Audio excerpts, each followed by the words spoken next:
안녕하세요. 주식 심화론 문을 열겠습니다. 주식 공부의 문을 쉽게 열고 조금 더 들어갈 수 있는 이 시간, 오늘도 심화 강의로 여러분들과 함께 유익한 시간 보내보겠습니다.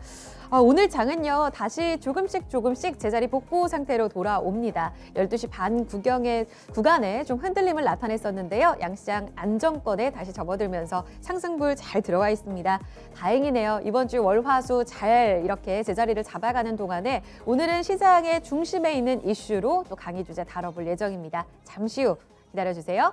그럼 먼저 함께할 교수부터 만나볼게요. 토마토 투자 클럽 김민준 전문가, 오늘의 교수입니다. 안녕하세요. 네, 안녕하십니까, 김민준입니다. 네, 오늘도 꼼꼼한 강의도 준비가 되어 있습니다.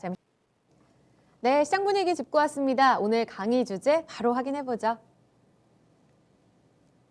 첫 번째 주제입니다. 자율주행 개발 현황 그리고 전망, 그리고 그에 따른 전략은 어떻게 세워야 될까? 오늘의 첫 번째 주제입니다. 자율주행 이야기는 꾸준히 들려오고 있습니다. 과연 완전 자율주행은 가능할까? 지금 우리는 어느 단계를 걷고 있을까? 많이 궁금하실 겁니다. 그리고 큰 그림을 그려봐야 이에 따른 투자 전략이 또 좁혀지기 마련이죠. 오늘 강의에서 아주 깊게 들어가 보도록 하겠습니다. 먼저 김민준 전문가님, 진짜 핫섹터예요. 올 한 해를 정말 계속해서 이슈로 끌고 갈 만한 그런 이야기가 아닐까 싶습니다. 일단 자율주행이 정말 이제는 조금씩 그림이 그려지고 있는 단계인 것 같아요. 애플카 이야기도 심심치 않게 들려오고, 자율주행에 구성된 그 기술과 현재 진행되고 있는 그 단계에 대해서 좀 지켜봐야 우리가 어느 정도의 단계고 어느 정도까지 투자를 해도 되는가에 대한 그림이 나올 것 같거든요. 첫 번째 질문으로 먼저 알려주세요. 네, 이제는 좀 알아봐야 될 것 같습니다. 올해 이제 한 해 뭐 자율주행이 잠깐 반짝할 줄 알았는데 네. 지금 신축년 한 해 성장 주도주 중에서는 자율주행이 1위인 건 맞는 것 같습니다. 뭐 2차 전지라든지 각각 개별 종목군 장세는 좀 진행이 되고 있지만 네. 지금 올해 1월 달에 2월 달에 이틀 지났죠. 네. 근데 꾸준하게 자율주행이 오늘 부각되는 모습이거든요. 오늘 특히 시세가 좋습니다. 그렇죠. 오늘도 시세가 좋은 편이죠. 근데 네. 이제 자율주행에 대해서 우리가 얼마나 심도 있게 좀 알고 있는지, 네. 지금 이 시간이 뭐 진단 프로나 이런 게 아니잖아요. 좀 어렵더라도 접근을 좀 해보고, 성장 주도주 초기 단계는 모멘텀 접근이 늘 가능합니다. 실질적으로 네. 실체가 없어도 분위기 섹터 바람을 좀 탄다고 하죠. 네. 하지만 이렇게 시장 계속 주목되다 보면 기관이라든지 외인이라든지 우리 또 시청자님들이라든지 분명히 시장의 재평가를 좀 할 거거든요. 정말 이 회사가 기술력이 있느냐. 그러면 나중에 기간 조정이나 가격 조정으로 갔을 때 사야죠. 살아남지 못하거든요. 기술력이 없는 기업들은. 없는 기업 같은 네, 경우에는 그렇기 때문에 있는 기업은 또 살아남고. 네, 오늘 좀 알아보는 시간을 가졌고, 지금 네. 이제 자율주행 구성 기술과 진행 단계가 좀 궁금하실 것 같거든요. 정말로 어느 자율주행이 뭐냐, 뭐 사람 손 안 잡고 그냥 움직이기만 하는 거냐 이런 네. 게 아니고, 오늘 준비를 좀 해봤습니다. 총 네. 4단계로 이제 구분이 되는데 네. 보통 인지, 판단, 제어, 커뮤니티로 이제 단계가 좀 이루어져 있습니다. 여기서 좀 더 세분하게 들어가면 6단계로 이루어지는데 좀 쉽게 압축을 했고요. 네, 표 있네요. 네, 우리가 이제 알고 있는 첫 번째 단계가 지금 진행되고 있는 인지 단계 기술력입니다. 실질적으로 쉽게 표현하면 네. 차량 주변의 어떤 물체들의 인식을 센서화 시켜가지고 네. 신호 처리를 하는 단계인 것이죠. 지금 진행은 여기까지밖에 돼 있지 않습니다. 그런데 이제 여기에 안에서 과연 그러면 차량 주변의 인식을 할 수 있는 센서가 무엇이 있느냐? 우리 시청자 여러분들 잘 아시는 오늘 뭐 시세 반등 좋은 MC넥스, 카메라도 있고요. 네. 그 다음에 지난주에 말씀드렸어요. 이 카메라 쪽으로 좀 밀어붙이는 기업이 테슬라. 테슬라 쪽은 카메라라도 충분하다. 네. 그 다음에 이제 우리가 또 알고 있는 라이더. 라이더 에이테크 솔루션 같은 종목이 있죠. 삼성전자가 지분을 15% 투자했다. 지금 뭐 현대차나 삼성전자는 라이다 쪽으로 좀 선회하는 것 같아요. 그래요, 분위기가. 지금 지난주에 얘기해 주셨기 때문에 못 보신 분들께는 좀 말씀을 드리고 가야 될 것 같은데, 네. 과연 자율주행 차에 누가 눈이 되느냐, 이 이야기를 할 때 한쪽은 라이다, 한쪽은 카메라가 될 거다 이야기를 해주셨고, 그 선택은 좀 더 기다려보자 했는데, 말씀하신 대로 테슬라의 경우에는 라이다 쪽으로 이미 가고 있고, 테슬라는 카메라 쪽으로 가고 있습니다. 카메라로 네. 가고 있고, 현대 그리고 삼성은 라이다 쪽에 라이다로 좀 택하는 투자가. 분위기다. 네, 그렇죠. 이렇게 또 이야기를 해주셨네요. 뭐 공시상에 나와 있는 거니까 에이테크 솔루션 이제 라이다 우리 기업 중에서는 개발을 하고 있는 기업인데 삼성전자가 지분을 15% 보유하고 있거든요. 뭐 돈이 안 되는 기업과 기술력이 없는 기업에 우리 삼성전자가 투자를 할 리는 없고요. 현대차도 마찬가지 라이다 쪽으로 가고 있습니다. 하지만 네. 이제 인지 기술 쪽에 라이다와 카메라만 있는 것은 아니고요. 레이더 기반으로 돼 있는 기구도 있고요. 그다음에 라이트 비전이라는 게 또 있습니다. 네, 이것도 있는데 라이트 비전이나 레이더 쪽은 아무래도 특히 레이더 쪽은 방산업체에 좀 색깔이 강해가지고 효과가 없는 것 같고요. 그다음에 주행 거리를 할 때 우리가 보통 자동차 주행을 할 때 야간에만 하는 것은 아니지 아니죠. 않습니까? 그렇기 때문에 지금 둘 중에 하나가 선택되는 분위기예요. 라이다냐, 카메라냐. 어찌됐건 지금 단계는 인지 단계 초기 단계에서 논의가 되고 있다. 그러면 이제 이 인지 단계가 끝나고 나면 기술이 이루어져야 되는 게 이제 판단 단계죠.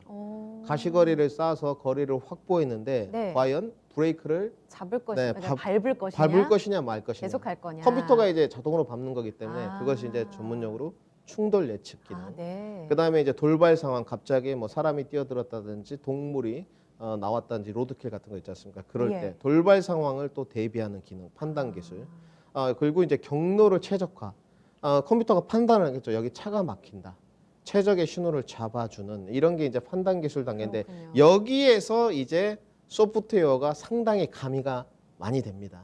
인지 단계는 이미 많은 기업들이 조금 카메라도 있고 라이더도 있으니까 기술력이 있는데 과연 얼마만은 빠르게 이 인지 기술을 체크해서 판단 판단을 소프트웨어를 할지. 해줄 것이냐. 이제 이게 핵심이군요. IT 기업들이 상당히 주도권을 좀 쥐고 있거든요. 그렇군요. 애플이라든지 구글이라든지 네. 여러 기업들이 좀 잡고 있는 단계고 네네.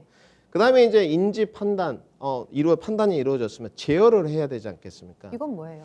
제어를 하게 되면 역시나 이제 우리가 충돌 예방을 하기 위해서 제어를 할 텐데 구동 장치 기능을 가지고 있는 자동차 부품 업체들이 있지 않겠습니까? 브레이크 뭐 시설을 만든다든지 네.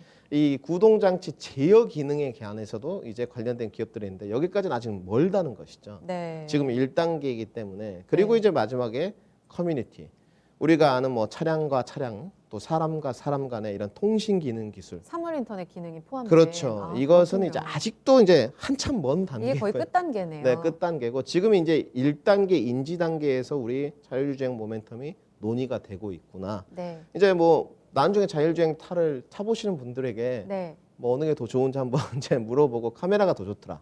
아니다 라이다가 더 좋더라. 선택에. 네, 선택을 이제 필요해. 시장의 투자자들에게 맡겨야 될 것 같고요. 그렇군요. 네. 그다음에 이제 자율주행 단계가 있습니다. 네. 다음 표를 좀 보셔야 될 것 같은데 제가 이 부분에는 작년부터 좀 말씀을 드렸거든요. 자율주행도 작년에 잠깐 반짝한 적이 있었습니다. 네. 역시나 ADAS 기술력과 VTX 기술력인데 우리나라는 법안이 정비가 안 됐었습니다. 늘 그때 이런 질문을 드렸거든요. 보행자 중심으로 과연 자율주행 법안을 해야 되느냐? 네. 운전자 중심으로 법안을 해야 되느냐? 조금 더 이제 난이도를 가게 되면 우리 법률에 자기와 부작이라는 게 있습니다. 네. 쉽게 말해서 사람을 살리는 한 것은 이제 자기에 의한 행동이라고 하고요. 부작위에 의한 행동도 할 수 있죠. 뭐 어린 아이를 아사시킨다든지 젖을 주지 않아서 이건 이제 부작위에 의한 살인인데 자동차 같은 거 자율주행을 하게 되면 운전대를 안 잡지 않습니까? 그렇죠. 이게 그러면 자기적인 행동이냐, 아니, 부작위적인 부작이냐. 행동이냐. 이것이 이제 사고가 어렵네요. 발생했을 때 지금 법률에서는 형량이 달라지게 됩니다. 네. 이제 뭐 구식 공부를 하신 분들 아시겠는데 이 법안 정비가 안 됐었는데 지금 좀 손질을 하고 있습니다. 네. 법안 정비가 역시나 먼저 되고 있고 그다음에 이제 0단계부터 5단계까지 자율주행 표가 있는데 그렇습니다. 지금 저희 나라는 우리나라 1단계입니다. 어디예요? 1단계예요, 네, 지금? 그렇죠. 가감속을 좀 할 수 있고 네. 자동화 기능이 좀 들어가고 있고 어. 운전자 보조가 되고 있고 네. 예시가 있는데 요즘 고급차에 밑에. 좀 이런 기능도 있거든요. 저는 고급차 안 타가지고 지금 어떻게 네. 적용되는지 저는 이제 모르겠어요. 뭐 지하철 타고 타보셨어요? 다녀가지고 차선을 좀 이탈했다 그러면 경보가 네. 뜨는 게 있어요. 아. 고급차들 보시면 그렇죠. 차선을 이탈했다든지 또 크루즈 기능이 포함됐다든지 크루즈 기능은 뭐예요? 이제 일정 속도로 주행을 해주는 좀 고급 차량에 이런 기능들이 좀 들어가 있습니다. 네. 뭐 현대차 같은 경우는 뭐 제네시스에도 이런 포함이 좀 돼 있고요. 음. 이게 지금 1단계 상황입니다. 예. 우리가 이제 많이 주변에서 조금 봤던 테슬라 모델은 3단계죠. 3단계 같은 경우는 특정 상황에서만 운전자가 개입해야 된다는 거죠. 네. 그래서 뉴스를 보시게 되면 젊은 친구들이 고속도로에서 뭐 미국 친구들 이제 운전하면서 맥주도 마시고 맥주요? 네, 그래서 사고가 나기도 하고 이런 거죠. 그러면 예시 같은 경우는 이제 혼잡 구간에서 주행이 가능한 지원 시스템인데 우리나라는 아직 이게 되지 않았습니다. 네. 실질적으로 가장 문제되는 게 또 지도 문제가 좀 있어요. 맵과 관련해서. 그렇죠. 네. 테슬라 같은 경우는 구글 기반 지도를 쓰고 있고 아. 우리나라는 이제 두 군데로 압축되고 있습니다. 네. 카카오가 택시 안에 이제 지도 보셨을까요? 예. 네이버 지도가 있는데 그렇죠. 이제 예전과는 다르게 아마 완성차 업체에서 고뇌가 많을 거예요. 이 자율주행 지도를 써야 되는데 네. 국내에 적합한 지도를 쓰려고 하다 보니 너무 거대 공룡 기업이 되었거든요. 이제 네이버와 카카오가 너무 캐파가 커지고 네. 공룡 기업이 되었기 때문에 정말 이제 동일 선상에서 좀 논의를 해야 되지 않겠습니까? 이런 부분도 조금 현대차 입장에서는 고뇌가 좀 될 겁니다. 어찌 됐건 우리나라는 1단계가 있고 네. 그렇다면 이제 결국은 이 표를 좀 보셨는데 네. 이것을 좀 다르게 제가 표현해 보겠습니다. 그러면 어떡해요? 인지, 판단, 제어, 커뮤니티 단계가 있는데 이것이 가장 무엇이 필요할 것이냐. 인지 단계에서는 예. 인지 단계에서는 센서라고 좀 말씀을 드려야 될 것 같고요. 결국은 센서류의 싸움이다. 네. 레이더 센서를 쓸 거냐, 라이다를 쓸 거냐, 카메라를 쓸 거냐. 그리고 이제 판단 단계에서는 우리 모든 기업들, 네. 공룡 IT 기업들이 추구하는 소프트웨어 싸움이 될 것이고요. 그 다음에 이제 마지막에 우리 구동장치 아까 말씀드린 제어 단계에서는 제어와 HVI라는 기술이 있습니다. Human Vehicle Interface라는 기능인데 네. 이 단계는 아직 좀 먼 이야기고요. 그 다음에 마지막에 아까 커뮤니티 단계가 이제 네트워크 기반을 자율주행 안에 연결하는 건데 네. 이것이 가장 중요한 게 아직 자율주행의 캐파가 커질 수 없는 전제 조건인 것이죠. 왜냐? 선행 조건이 있습니다. 어떤 건가요? 안정적인 5G 구축이라는 것이죠. 무조건적으로. 통신 인프라가 아직 안 됐기 때문에 그렇죠. 우리는 걸림돌이 아직 있다. 인지거리, 가시거리를 쏘기 위해서도 쏘는 거는 가능하지 않습니까? 지금 라이다를 하든 카메라든 받아서 인식을 한 다음에 빠른 통신으로 밟아줘야 되는데 그쵸? 아직 5G가 완벽하게 구동이 안 됐고 지금 뭐 또 6G 이야기도 벌써 나오고 있거든요. 결국은 이런 것들이 원활하게 돌아가기 위해서는 네. 빠른 속도 네. 이게 필요하다는 거죠. 그래서 산업은 군이 있는데 늘 말씀드렸듯이 지난주에서 시스템 반도체 5G 이종 다리 역할을 하고 다른 산업군이 나올 수 있다. 이렇게 보시면 될 것 같습니다. 알겠습니다. 구체화를 시켰을 때 일단은 뭐 센서, 소프트웨어, 일단은 지금 가까운 인지와 판단에 있어서 기술력을 가진 종목들을 보는 건 중요하겠습니다. 하지만 선행 조건, 5G 통신 인프라가 구축이 일단은 되어야 한다. 이 그림부터 그렸습니다. 자, 그렇다면 계속해서 그 안에서 이루어지고 있는 자동차 업체들과 말씀하신 판단 단계에 중요한 이쪽에 욕심을 내고 있는 IT 기술 기업들은 현재 좀 승자 구도가 어떻게 좀 이루어지고 있는지 그들은 어디까지 개발이 좀 진행되고 있는지에 대한 이야기를 두 번째로 이어가 볼 텐데요. 지금 뭐 완성체 업체의 경우에는 현대, 기아차 있을 그렇죠. 거고요. 애플 이야기가 또 빼놓을 수가 없을 겁니다. 그리고 구글 이야기도 하셨는데요. 현재 지금 자동차 이 섹터, 그러니까 미래차를 위해 IT 기업들이 계속 탐을 내고 있잖아요. 이들과 완성차 GM, 현대기아차 이들과의 싸움에 있어서 앞으로 누가 이 승기를 잡을 수 있을까에 대해서도 한번 답을 주시면 좋을 것 같아요. 스타일의 차이인 것 같습니다. 이제 이 시간이 이제 벌써 세 번째 시간인데 준비를 할 때 네. 정말 시청자님들이 누가 봐도 좀 쉽게 이해할 수 있게 준비를 좀 하거든요. 우리 그래서 김 교수님께서 네, 쉽게 또 실제로 방송을 보고 뭐 해주셔가지고. 이해가 안 되는데 무슨 필요가 있겠습니까? 뭐 그렇기 때문에 쉽게 준비를 좀 해봤는데 저는 이렇게 보고 있습니다. 기존의 완성차 업체냐, 네. 기존의 완성차 업체가 아닌 비제조사 업체냐 싸움이냐 이렇게 저는 좀 풀이를 해봤거든요. 뭐 하드웨어냐 소프트웨어냐 이 싸움이 될 것 같아요. 지금 이제 완성차 업체는 우리나라 뭐 현대 기아차가 있고요. 그쪽이 하드웨어라는 네, 그렇죠. 말씀이죠. 완성차 네. 딱 만들어가지고 플랫폼을 갖고 있는 네, 이렇게. 차를 만들어낼 수 있는. 네. 근데 미국은 GM, 뭐 제너럴 모터스가 있고 포드가 있을 것 같고요. 그다음 비제조업은 여러분들 잘 아시는 애플, 구글입니다. 네. 이제 여기서 기존 완성차 업체는 우리가 이미 플랫폼을 갖고 있으니까 소프트웨어만 갖다 붙이면 되겠지. 쉽게 생각을 하는 것 같아요. 점진적으로 우리가 갖다 붙이면 되지 않냐. 우리 하고 있다. 네. 카메라 업체도 우리가 하고 있고 네. 뭐 다 하고 있다. 뭐 후발주자격으로 밑에 하부 업체들도 있고 이런 식인데 빅테크 기업들이 좀 바라봤을 때는 우리 완성차 라인이 없지만 돈이 좀 될 것 같은데 이런 생각이 드는 거죠. 이미 산업군이 반도체에서 일어나고 5G 일어나고 국가에서도 국가 산업으로 계속 투자를 하고 있고 예. 그러면 실생활에 우리가 딱 적합할 수 있는 게 차거든요. 모두가 타고 다니지 않습니까? 그렇죠. 이제 모빌리티로 발전하고. 그렇죠. 더 편리한 세상. 그러니까 이게 정말 돈이 되겠구나. 이렇게 생각을 하는 겁니다. 실질적으로 반도체 캐파보다 여행이라든지 항공 캐파가 더 크다고 말씀드렸듯이 차량 캐파가 크기 때문에 네. 애플이나 구글에서 입장에서 바라봤을 때는 너무 탐스러운 먹잇감인 거죠. 여기에 완성차 업체들에게 소프트웨어만 좀 얹혀주면 우리가 가져갈 수 있겠는데 이 생각을 하는 겁니다. 그래서 네. 이제 완성차 업체는 좀 느긋하죠. 점진적인 걸 좀 바라는데 빅테크 기업들은 약간 급진적입니다. 빠르게 협력해보자. 실질적으로 완성차 업체인 현대차에서도 손을 내밀지 않았는데 물론 현대차도 굴지의 기업이긴 하지만 애플카가 더 네임밸류는 있죠. 그건 당연한 것 같고요. 네. 근데 이제 이 애플에서 손을 먼저 내밀었다는 것만 봐도 좀 급하구나.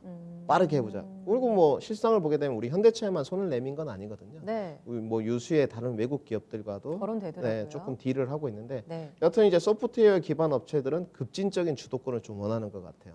빠르게 해보자. 너네 차에 우리 소프트웨어만 붙이면 3단계 갈 수 있다. 네. 이건 것 같아요. 그래서 아까 표를 보여드렸는데 0단계부터 5단계까지 자율주행 단계가 있는데 테슬라도 벌써 3단계를 이야기하고 내놨고요. 있기 네. 때문에. 지금 내놨습니다. 테슬라 Y 모델 같은 게 자율주행 3단계 차량이거든요. 1억 원을 좀 호가하는 차량인데 네. 마찬가지입니다. 애플이나 구글 쪽에서도 급한 우리가 거죠. 소프트웨어만 쓰면 레벨 3단계 실행 이상 가능하다. 구현 가능하다. 이렇게 좀 유혹을 하는 뭐 승자 구도인 것 같고요. 지금은 누가 승자다 이런 건 없는 것 같고 현대차, 아직은, 기아차만 봐도 정치적인 어떤 이슈부터 시작해서 기업 간의 눈치 보기가 상당히 좀 첨예하게 대립하고 있다. 이렇게 말씀드리겠습니다. 아직 승기에 있어서는 누가 잡느냐는 또 시장과 이런 업계에서의 미래의 그림이 말을 해줄 것 같아요. 이것은 예단보다는 서서히 좀 지켜가 보면서 우리가 답을 찾아봐야 될 것 같고, 그렇다면 이 방금 얘기를 하신 것처럼 애플카 논의와 관련해서 국내 기업에 손을 내민 이 속내를 좀 자세하게 풀어봐야 될 것 같아요. 말씀해 주신 대로 이 애플에서 아이카를 만들 건데 이야기가 먼저 나왔고요. 그 다음에 거론한 협력사가 지금 현대차가 거론되고 있지 않습니까? 저희가 이 얘기를 짧게나마 지난주에 한번 했었어요. 여기서 더 나아가서 지금 이번에 이 GMP 플랫폼도 애플카에 적용될 거다 이런 뉴스도 한 주 동안에 나왔거든요. 네, 그렇죠. 기아차가 그리고 그 주인공이 될 거라는 얘기도 업데이트가 됐고요. 여기에 내면의 소속 사정에 대해서도 뜯어봐야 될 것 같습니다. 그렇다면 현대차와 애플 누가 승기를 잡느냐도 이 사정 안에 답이 나오지 않습니까? 네, 일단 표면적으로 알려진 내용은 그렇습니다. 현대차가 어떤 애플카가 네임밸류가 좀 앞서가기 때문에 하청업체로 전략할 우려가 있다. 이게 좀 공론화되어 보도가 많이 있는 났었어요. 이야기이긴 하거든요. 네. 물론 그것도 일리가 있습니다만은 현대차 입장에서 좀 시선을 저는 바라봤습니다. 대한민국 사람이니까 현대차 입장에서 애플을 바라봤을 때 내가 전략팀이라면 저는 그렇게 하지 않을 것 같거든요. 완성차 업체로 내가 내려앉을 것이다. 그렇게 생각하지 않죠. 누구나 내가 좀 더 우위에 있을 거라고 생각을 했기 때문에 저는 그렇게 생각하지 않고요. 네. 현대차의 자율주행 기술력을 실제로 보게 되면 그룹 내에서 현대모비스가 모든 걸 해결하고 있습니다. 실질적으로 뭐 차선 이탈 기능이라든지 아까 ADS라든지 VTX라든지 뭐 밑에 하부 기업이 됐던 뭐 유관 기관이 됐던 현대모비스가 거의 독점한 책임을 지고 있거든요. 네. 그러면 이런 부분에 대해서 아까 말씀드렸듯이 점진적으로 해결이 가능하다고 현대차는 판단을 한 것 같아요. 그리고 실질적으로 이미 애플에 어떤 손이 먼저 오기 전에 기아차를 통해서 실제로 하고 있었습니다. 그게 이제 실제로 자율주행 브랜드인 드라이브 YG를 2019년부터 하고 있었거든요. 그러니까 뭐 애플이 지금 이제 2016년부터 했다 어쨌다 뭐 이런 이야기가 있었지 않습니까? 그러니까 기아차도 마찬가지로 2019년 3월부터 드라이브 YG를 런칭을 하고 있었어요. 네. 근데 효과가 없었죠. 왜? 3단계가 아니었기 때문에. 그럼 실제로 적용되는 차가 있느냐? 실제 적용되는 차가 있습니다. 우리가 알고 있는 전기차 소울과 니로의 자율주행 기술이 네. 일부분 들어가 있습니다. 그렇기 때문에 이런 거죠. 기아차가 이미 드라이브 YG를 하고 있고 전기차 소울과 니로에 들어가 있는데 애플카가 손을 내밀었으니 우리가 하고 있는데 우리가 부족한 부분을 너네가 좀 살펴보고 추가적인 기술력을 넣어봐라. 그럼 우리가 가져갈게. 네. 정말 좋은 이야기죠. 네, 이제 이런 것 같고요. 여기는 뒤에는 제 주관적인 생각입니다. 서로 이해관계가. 애플도 마찬가지일 겁니다. 그렇죠. 네, 저는 이렇게 생각하거든요. 애플에서 삼성전자 뭐 스마트폰 안 뜯어보겠습니까? 삼성전자에서 애플 스마트폰 안 뜯어볼까요? 어차피 특허 기술력이 아니고서는 자기 걸로 만드는 노하우가 필요하다 보니까 저는 이렇게 생각을 좀 하고 있고요. 네. 실질적으로 이제 기아차 같은 경우는 2019년에 미국의 모 기업인 이제 오로라라고 있습니다. 오로라. 네. 자율주행 업체인데 여기에 이미 전략적 투자를 감행하고 있었어요. 그렇기 때문에 대열을 좀 놓치고 싶지 않았겠죠. 애플 입장에서는. 현대 기아차가 오로라랑 하고 있어? 우리가 좀 더 나은데? 이런 것들이 좀 가미되면서 지금 기아차의 실질적인 찐 내막은 서로 눈치 보기 장소 쪽에서 하청업체 쪽으로 전락하지 않기 위한 것은 상대적으로 그건 아닌 것 같고요. 제가 봤을 때는 예. 기아차 입장에서는 애플의 좀 더 고급 기술력을 가져오기 위한 전략적 일환으로 선택을 한 게 아닌가 이렇게 좀 생각을 해봤습니다. 네, 서로 더 나은 기술을 위해서 계속해서 좀 이해관계가 맞아 떨어지는 그런 모습이 아마 그 내면에 있지 않았을까 이렇게 추측을 해주셨어요. 이런 분위기 속에 아직은 레벨 3까지 많은 기업들이 아직은 나가지 못하고 있잖아요. 결국은 레벨 3 완전 자율주행 단계인 4, 5까지 가는 동안에 시장이 계속해서 성장을 할 겁니다. 그렇다면 이 시장은 과연 어디까지 캐파가 커질 수 있을까? 파이에 대해서도 시장 전망을 좀 알려주세요. 네, 이 부분이 가장 중요할 것 같습니다. 이제 성장 주도주는 항상 우리 주식시장의 선구주자 역할을 좀 하거든요. 네. 지속적으로 주가가 좀 떨어질 때마다 사가야 되는 것이죠. 성장 시장성이 커지기 때문에. 근데 자율주행은 그 단계는 아닌 것 같습니다. 네. 아까도 말씀드렸던 저 김민준의 머릿속에 들어가 있는 산업군은 역전될 수는 없는 거거든요. 네. 반도체 기반이 되고 5G가 이루어진 다음에 다른 이종 산업군이 들어와야 되는데 네. 너무 지금 빠르게 갔고 이 표를 좀 보셔야 될 것 같습니다. 네. 글로벌 자율주행 자동차 시장 규모 전망인데 이제 올해 지금 2021년이지 않습니까? 예. 거의 늘어나고 있지 않아요. 본격적인 상승 추세가 나오는 것이 2025년부터입니다. 약 5년 뒤라는 것이죠. 네. 그렇기 때문에 성장 주도로서 역할을 하기에는 지금은 좀 어렵다고 보는 쪽이고요. 예. 성장 주도주로 모멘텀을 받고 있지만 지금은 트레이딩 구간으로 역시나 시세가 좀 나왔을 때 차익 실현 관점으로 가져가야 된다. 이렇게 말씀을 드려야 될 것 같고요. 네. 국내 자율주행차 자동차 시장 규모도 좀 보시죠. 네. 거의 비슷한 모습입니다. 비슷하게 가네요. 2025년부터 실질적으로 올라가고 있어요. 위에가 네. 이제 파란색으로 된 게 제한적인 자율주행이거든요. 레벨 3라고 그렇죠. 나오네요. 그다음에 완전 자율주행이 있는데 이 캐파가 커지는 것은 2025년부터 2030년까지입니다. 그렇다면 우리가 성장 주도주를 가져가는데 이미 종목군이 정해져 있는 거죠. 그렇죠. 시스템 반도체와 2차 전지는 2025년까지 캐파가 커지니까 지속적으로 보유를 하시고 2025년부터 또 장기 투자는 2030년까지는 자율주행을 하면 되겠구나. 이런 네. 답이 이제 이르게 되는 것입니다. 알겠습니다. 전략으로 바로 넘어가 볼게요. 압축한다면 종목으로는 어떻게 연결 지을 수 있을까요? 네, 뭐 지금 현재 자율주행 섹터는 모멘텀 구간이고요. 그래서 장기 투자 관점은 저는 비추입니다. 일단 비추고요. 네. 시장 재평가 구간이 좀 끝나고 난 뒤에 성장 주도주는 장기 보유가 가능할 것 같은데 2025년 이후에나 좀 가능하지 않나 이렇게 좀 보고 있고요. 지금은 역시나 트레이딩 관점으로 저점 매수, 고점 매도 차익 실현 전략으로 좀 나서야 된다. 제가 보고 있는 이제 관심 종목으로는 이제 만도, 오늘 현대모비스, 만도 너무 좋습니다. 네, 역시나 에이테크 솔루션, 캠트로닉스를 최근에는 좀 보고 있습니다.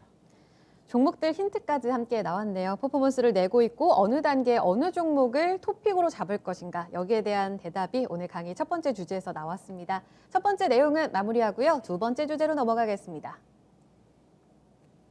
네, 다음 주제는요. 네, 신축년 건설주 과연 주가 상승의 원년이 될까요? 되겠소? 이렇게 제목을 잡아봤습니다.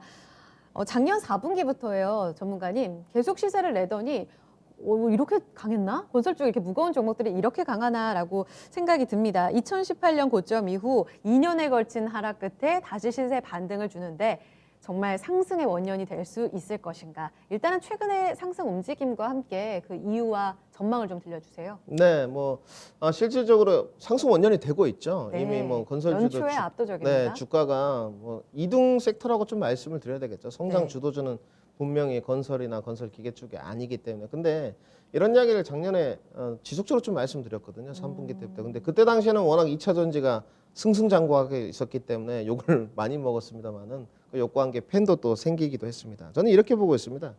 실질적인 시세 반등은 작년 3분기부터였습니다. 그렇다면 내가 지나고 나서 보면 5, 6개월 전이지 않습니까? 그럼 그때부터 주가를 보유했다면 지금 큰 시세를 누렸을 텐데 이제는 시청자분들 반응이 좀 달라진 것 같아요. 건설주의 주가들이 너무 많이 오르고 이제 관심을 두시거든요. 근데 지금부터는 결론부터 좀 말씀드리자면 조심해서 해야 될 좀 구간이고요. 역시나 이제 건설주에 대해서 발목을 잡았던 부분이 해외 매출입니다. 근데 지금은 해외 매출에 너무 포커싱을 할 필요는 없거든요. 네. 그때도 말씀드렸지만 주택 물량 공급이 가장 핵심 포인트였습니다. 근데 지금 이미 건설주를 보게 되면 지금 내일이죠. 2월 4일 날 이제 문재인 대통령 특히나 올해 행정부 민주당에서 큰 이제 뭐 주택 공급 계획안을 좀 내놓을 것 같은데 어떤 내용이 나올지 모르겠습니다만은 무슨 내용을 내놓던 간에 저는 주목이 된다고 보는 쪽이에요. 지금. 특히나 그러면 이제 내수 시장이 활성화가 되는 거죠. 네. 예입니다. 그냥 예시인데 뭐 그린벨트 제약을 좀 풀어가지고 공급 물량을 더 확대한다든지. 도시 정비 사업을 키우고. 그렇죠. 네. 그렇기 때문에 이제 정부 계약안이 주목되는 부분인데 이때 지금 보유하신 분들하면 이제 좀 활용 정점을 단기적으로 좀 찍지 않을까 생각을 하고 있고. 네. 주택 공급 물량 건수가 계속적으로 바뀝니다만은 올해 약 40만 건 증가가 예상돼 있습니다. 그럼 그러면 건설사들 이제 공시사항을 들어가 보더라도 네. 뭐 너나 할 것 없이 수주 계약을 막 하고 있거든요. 네. 대형주 쪽에서는 역시나 이제 GS건설, 현대건설, 대우건설 쪽이고 소형주 중에서는 늘 말씀드리는 IS동서, KCC건설. 오늘 또 IS동서는 애널리스트 리포트가 또 목표치 상향 네. 목표치가 나왔습니다. 그렇기 때문에 지금 이제 보유하신 분들은 2월 4일 날 계획안을 딱 보고 시세가 분출되었을 때 딱 차익 실현을 좀 하고 일부분 또 주가가 내려오면 주목을 해보시면 될 것 같고요. 네. 뭐 제가 봤을 땐 이렇게 보고 있습니다. 주가는 늘 선반영이기 때문에 성장 주도주가 아니더라도 올해 한 해는 제가 봤을 땐 소매 유통이라든지 건설주라든지 돌아오는 순환매 속에서 시세를 상승 분출을 좀 누릴 수 있는 종목들이 많다. 이렇게 말씀을 드리겠습니다. 네, 분위기 자체는 확실히 달라지고 있는 걸 여러분들도 체감하실 거예요. 그러면요, 이 내일 발표가 또 나오고 구체적인 이야기들이 나오겠지만 공급 계획 자체가 국토부 장관 바뀌면서 확대가 되고 있는 추세도 맞고 보궐선거 전에 도시 정비 사업도 아마 구체적으로 나오게 될 텐데요. 이렇게 되면 대형 건설사뿐만 아니라 수혜를 받을 수 있는 뭐 시멘트라든지 중소형 건설사 그리고 관련해서 건자재까지 같이 들썩이고 있잖아요. 이쪽의 시너지는 어느 정도까지 반영될 수 있을까요? 네, 올해는 트리오가 좀 될 것 같습니다. 건설기계, 건설주, 그 다음에 이제 시멘트까지. 아무래도 건자재 쪽은 건설에 좀 포함을 시켜야 될 것 같고요. 이제 삼각 트리오가 될 것 같은데 역시나 이제 인프라 구축 투자가 계속적으로 이루어지게 되면 건설 기계 쪽은 조명을 받을 수밖에 없고요. 네. 그리고 건설주와는 좀 다르게 건설 기계는 좀 가격 조정을 받았습니다. 네. 진성 TS라든지 두산 바퀴라든지 이 수요 증가는 필수 연결고리라고 저는 보는 쪽이에요. 건설주 부흥이 일어나게 되면 건설 기계도 당연히 올 것이고 시멘트 쪽도 온다. 문제는 이제 시청자님들이 원하는 빠른 시세 이쪽은 아니죠. 완만한 시세고 또 건설주들을 보게 되면 실질적으로 모멘텀 플레이는 이루어지지 않거든요. 네. 실적 기반 호전주로 봐야 되기 때문에 대신 안정적으로 지금 실적이 나오고 저밸류 가치주가 대거 포진되어 있습니다. 정말로 싸거든요, 건설주들이. 근데 네. 이제 올해는 이런 주택 공급 물량 확대가 있기 때문에 시세가 나올 수밖에 없고 그리고 주변 관련된 건설기계나 시멘트 쪽으로 좀 보자면 시세 반등이 일어날 수밖에 없습니다. 이제 건설주는 앞에서 좀 말씀드렸고 네. 기계 쪽으로 제가 좀 최근에 관심 있게 보는 것은 두산 바켓과 두산 건설기계도 인프라포고요. 같이요. 네. 두 기업 모두 다 두산의 캐시카우 역할을 좀 했고요. 그다음에 이제 현대중공업 그 노이즈가 좀 없어졌죠. 이제 인수권에 대해서 완연하게 없어졌기 때문에 네. 시세 반등은 더 있을 것 같고요. 시멘트 쪽으로는 이제 한일 시멘트와 쌍용 양해를 좀 보고 있는데 두 기업 모두 시멘트 쪽도 상당히 실적이 좋습니다. 밸류가 싸고 그렇기 때문에 이런 종목들은 이제 나는 좀 빠른 종목들 대응이 안 돼. 퍼포먼스는 상관없어. 안정적인 걸 원하신다면 이쪽에도 좀 주목을 해보셨으면 좋겠습니다. 혹시 짧게요. 같이 움직였던 가구주들은 여기에 포함 안 되나요? 뭐 요즘에 이제 듀오백이라든지 현대 리바트 뭐 이런 특히나 듀오백 퍼포먼스가 좋은데요. 뭐 이쪽은 모르겠습니다. 소매 유통의 일환으로 좀 봐야 되지 않을까 좀 생각을 하고 있어요. 네. 실질적으로 뭐 극장에서 표를 사는 것도 소비의 일환일 것이고 최근에 뭐 롯데칠성 이런 것도 음료도 다 소비의 일환이지 않습니까? 롯데칠성, 현대백화점, 현대홈쇼핑 소비주들도 반등이 상당히 좋거든요. 화장품도 마찬가지로 소비주고요. 이런 것들도 제가 봤을 땐 코로나 속도전이 된다면 조금 더 시세 반등이 있지 않을까 이렇게 말씀을 드리겠습니다. 두 번째 강의 주제 전략으로 그럼 마무리 짓겠습니다. 그럼 건설주 조금은 단기간에는 고점을 형성할 가능성이 있지만 그래도 확실히 달라진 정책의 효과를 볼 수 있는 섹터다. 속도 속에서 좀 순환매도 계속 돌 거라는 이야기들은 나오잖아요. 좀 전략을 구체적으로 어떻게 세워볼까요? 네, 오늘 이 두 가지를 이렇게 포진한 이유의 큰 그림을 보게 되면 자율주행은 역시나 성장 주도주 쪽에서 골랐고요. 그다음에 지금 네. 섹터 트렌드가 두 번째는 안정성에서 골랐습니다. 건설주는 그럼 성장은 아니다. 그렇죠. 이렇게. 뭐 시청자분들의 성향 차이겠죠. 근데 방송에서도 지금 늘 말씀을 드렸습니다. 안정성을 좀 추구할 것이냐. 올해 2021년 아직 1분기가 안 끝났는데 네. 안정성인 추구해서 좀 밸류에이션 부담이 없는 종목으로 수익을 조금 낼 것이냐. 기대 수익률이 낮더라도 네. 성장 주도주에서 퍼포먼스가 좋은 걸로 자율주행으로 성적을 낼 것이냐. 잘하는 걸로 하십시오. 시청자분들한테 잘하는 걸로 하시라 말씀을 좀 드리고 싶고 고민이 되신다면 또 같이 함께 고민을 해보면 될 것 같고요. 성장 주도주가 건설이라든지 건설 기계라든지 뭐 시멘트가 분명히 아닌 것은 사실입니다. 네. 그렇기 때문에 가장 중요한 부분은 섹터 사이클에 있고요. 2021년 원년은 분명히 섹터 사이클이 돌아왔다 이렇게 보시면 될 것 같고 내일 어떤 결과가 나올지 모르겠습니다만은 정부에서 주택 물량 공급안이 나온다면 건설주는 단기 활용 정점을 찍을 것 같고요. 아직 건설 기계 쪽이나 시멘트 쪽은 출발하지 않았습니다. 이쪽으로 오늘 제가 내려오면서 봤는데 두산 파켓 같은 게 장중에 4% 정도 올라왔거든요. 네. 네, 그렇기 때문에 이런 건설 기계 쪽 뭐 진성 TC까지 좀 보시면 될 것 같고 이런 순환매 섹터, 특히나 이제 안정감을 추구하는 뭐 소매 유통도 마찬가지입니다만은 여기에 핵심 포인트는 진입 시점입니다. 아, 건설주는 아까도 말씀드렸지만 작년 3분기부터 잡으셨어야 되거든요. 큰 시세를 누릴 거면. 네. 지금도 건설 기계나 지금 시멘트 쪽은 늦지 않았습니다. 진입 시점과 그리고 비중 조절이 관건이다. 이렇게 정리해 드리겠습니다.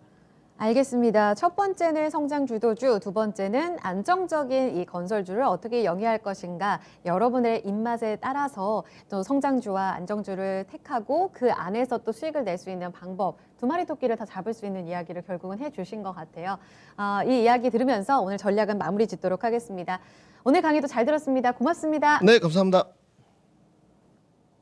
네, 시장 2시부터는 확실히 안정적으로 상승권 잡아가고 있습니다. 현재 자리도 양시장 나란히 빨간불 잘 들어오고 있습니다.